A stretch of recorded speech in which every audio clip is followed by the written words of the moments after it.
Bienvenue sur le site du Bourget du Lac, du LIBM. Dans cette série de vidéos, vous verrez les différentes thématiques étudiées par notre laboratoire autour de l'analyse du mouvement humain. Cette vidéo est consacrée à la biomécanique et l'analyse du mouvement. Classiquement, quand on parle de biomécanique, on pense à l'analyse et la compréhension du mouvement. Historiquement, c'est quelque chose qui a débuté avec l'analyse de la photographie. On a parlé pendant très longtemps de chronophotographie, et notamment les travaux de Marey. Aujourd'hui, on parle d'analyse cinématique. Cette analyse cinématique, elle va nous permettre de décrire précisément l'évolution d'un geste, d'une posture dans l'espace et dans le temps. Et elle va nous permettre de recueillir des angles articulaires, des vitesses, des amplitudes, des mouvements de rotation. Ces données, elles vont permettre de constituer une empreinte complète du mouvement. Par contre, on n'a pas d'idée, avec de l'analyse cinématique, des forces qui sont en présence et qui vont expliquer les mouvements qui ont été générés. Le laboratoire possède de nombreuses caméras 2D de haute précision, ainsi qu'un dispositif de capture et de reconstruction 3D. Ce dispositif, composé de 8 caméras, enregistre avec une grande précision le mouvement de capteurs réfléchissants placés sur le corps. Ces données permettent de reconstruire un squelette numérique articulé, fidèle au mouvement réel, au millimètre près.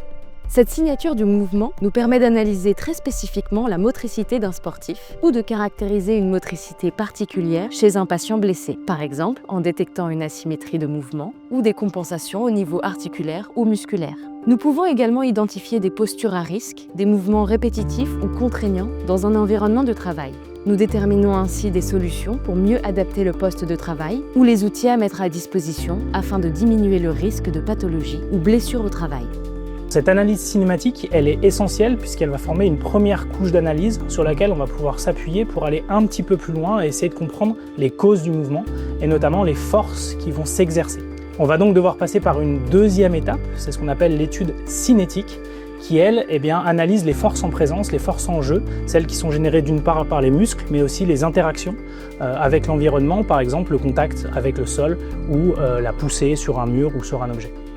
Nous possédons également des capteurs qui peuvent être directement intégrés sur le matériel sportif et mesurer ainsi la force produite ou les amplitudes articulaires dans des conditions réelles en dehors du laboratoire. C'est le cas de ce capteur de force que nous avons développé en collaboration avec des industriels. Il permet de mesurer les contraintes subies par la fixation et de mieux comprendre la technique et la performance en ski alpin, mais aussi de redéfinir les normes de serrage des fixations pour les skieurs loisirs. Nous utilisons également ces capteurs pour tester différents équipements et en comparer ainsi les caractéristiques, stabilité d'une chaussure, efficacité d'une orthèse ou le maintien d'un sac à dos. L'ensemble de ces analyses, elles sont aujourd'hui parfaitement complémentaires avec d'autres types d'outils d'analyse physiologiques, voire neurophysiologiques qu'on mène ici au laboratoire.